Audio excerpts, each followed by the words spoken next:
defense left to evolutionists against all these scientific facts is just one thing: propaganda.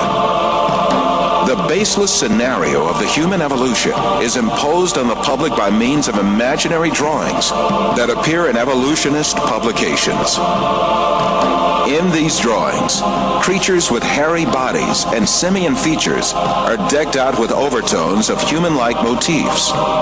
The given impression is that these half-man, half-ape transitional forms did live once. From time to time, drawings that present snapshots from the social life of these creatures are made. These misleading drawings are introduced in a particular sequence to engrave the scenario of the human evolution on the subconscious of society. Even in the most famous scientific publications, there frequently appear such window dressings called reconstructions and imaginary family tree drawings made by their inspiration.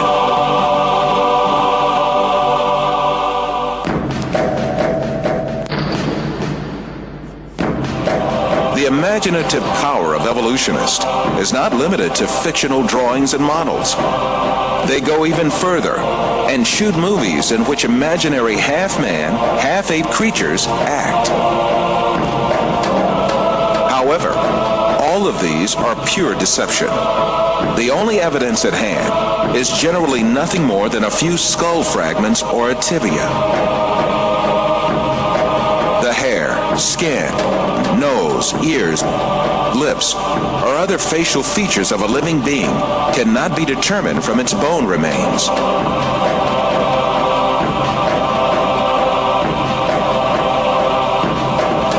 Evolutionists shape these soft tissues, which leave no trace in the fossil, to suit the purposes of their theory, and produce imaginary reconstructions in their workshops.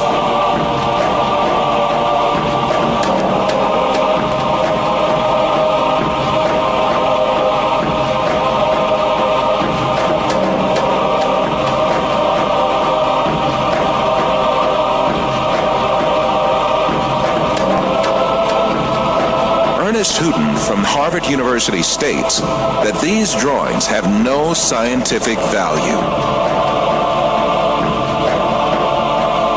You can, with equal facility, model on a Neanderthaloid skull the features of a chimpanzee or the lineaments of a philosopher. These alleged restorations of ancient types of man have very little, if any, scientific value and are likely only to mislead the public. Evolutionists go so far in this subject that they can even invent very different faces for the same skull. The three entirely different reconstructions made for the fossil called Zinjanthropus is a famous example showing how persistent evolutionists are in producing these false masks.